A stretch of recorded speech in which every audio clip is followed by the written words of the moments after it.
Hello students, हम class 12 physics के important objective discussion कर रहे हैं। उसमें आज हम देखेंगे कि पूछा गया है, उसका डिटेल भी जानेंगे और भी ऑब्जेक्टिव कि विद्युत परिपथ में वोल्ट मीटर को सदैव खाली स्थान में जोड़ते हैं। तो वोल्ट मीटर के बारे में अपन जानेंगे।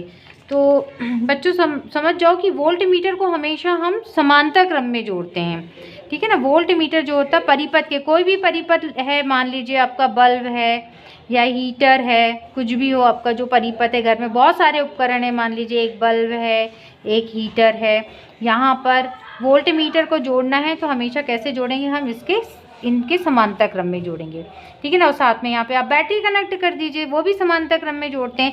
कहने का मतलब समांतर क्रम किसको कहते हैं कि जब सारे उपकरण के पहले सिरे समान बिंदु पर जुड़े हो। मान लो ये एम है, देखिए इसका पहला सिरा भी यहीं, इसका पहला सिरा भी यहीं, इसका पहला सिरा, इसका पहला सिरा, और दूसरे सिरे समान बिंदु एन पर जुड़े हों। तो इस प्रकार से ये क्या कहलाता है, आपका समांतर क्रम कहलाता है। इसी प्रकार से आपने संधारित्र में भी सीखा था, है ना।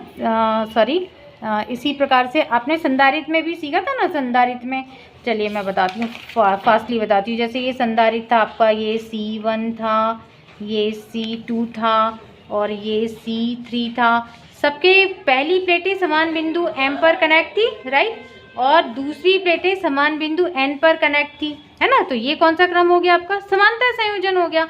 ठीक इसी प्रकार से आप किसको जोड़ सकते थे, प्रतिरोधों को। सब प्रथम सिरे समान बिंदु पर जोड़ दो, प्रतिरोधों का भी ये समांतर संयोजन हो गया। समान बिंदु M पर जोड़ दिया, दूसरे सिरों को समान बिंदु N पर। तो इस प्रकार से हम समांतर क्रम में जोड़ते हैं। अब समांतर क्रम में आगे थोड़ा सा हम डिटेल में समझते हैं कि समांतर क्रम में क्यों जोड़ते हैं। जैसे समांतर क्रम में आपको मालूम है प्रतिरोध को जोड़ने का क्या है सूत्र, ये वाला सूत्र है ना। समांतर क्रम में 1/R = 1/R1 + 1/R2, यही सूत्र है ना।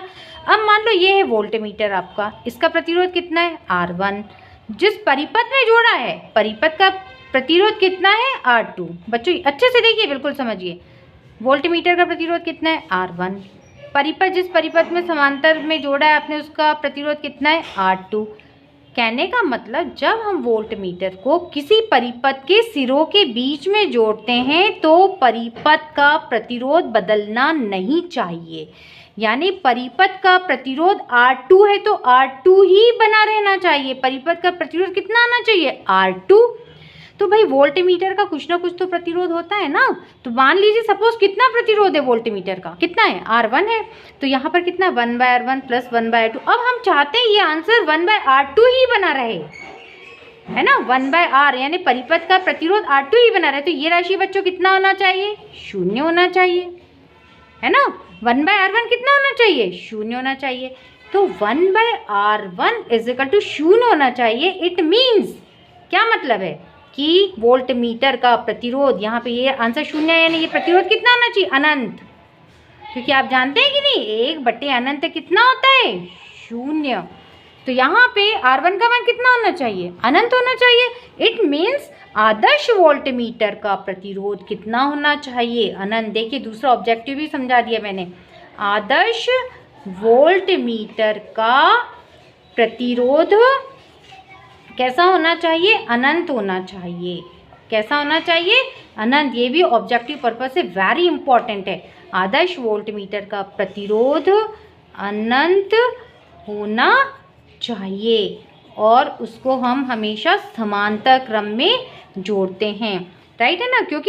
क्यों समांतर क्रम में जोड़ते हैं, क्योंकि उसका प्रतिरोध कितना है, अनंत है।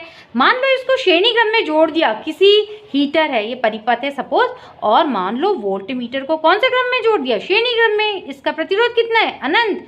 तो ये क्या अपने में से धारा प्रवाहित होने देगा क्या, नो, धारा प्रवाहित नहीं होने देगा। तो ये काम ही नहीं करेगा। जब धारा ही नहीं बहेगी वोल्ट मीटर में तो क्या काम करेगा, क्या, नहीं। इसलिए वोल्ट मीटर को हमेशा कौन से क्रम में जोड़ा जाता है, समांतर क्रम में जोड़ा जाता है। ओके, आई थिंक आप अच्छे से समझे होंगे।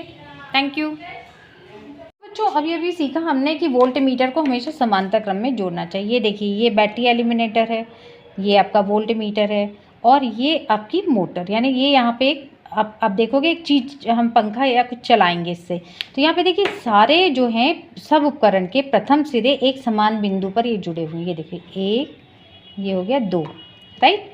यहाँ पर ये समान बिंदु पर जुड़ा हुआ है और यहाँ पर इसका भी, ये जो उपकरण है जिसको चलाना है, इसका दूसरा सिरा यहाँ पर जुड़ा है, इसका भी वोल्ट मीटर का भी दूसरा सिरा समान बिंदु पर जुड़ा है। इस प्रकार से ये तीनों जो हैं 1 2 3 तीनों समांतर क्रम में, समझ गए ना आप लोग। यहाँ पर ये समान एक बिंदु पर जुड़े हैं प्रथम सिरे और दूसरे सिरे समान बिंदु इस पर जुड़े हुए हैं। इसको थोड़ा सा चालू करके बताना बेटा। ये देखिए, तो जो भी उपकरण है, और ये देखिए कितना है इसका, देखिए कितना वोल्ट मीटर कितना रीडिंग बता रहा है, देखिए पास करो 2 वोल्ट बता रहा है। ये देखिए बैटरी एलिमिनेटर, इसको पकड़ना बेटा, मोटर पकड़ना, ये इसमें 2 वोल्ट की करंट आ रही है यहाँ पर। और ये बैटरी एलिमिनेटर जो है ये देखिए ये भी 2 पर है, ये 2 पर है, ये रीडिंग कितनी बता रहा है 2 वोल्ट, और इसमें भी करंट कितनी की आ रही है 2 वोल्ट की करंट आ रही है। Okay, thank you.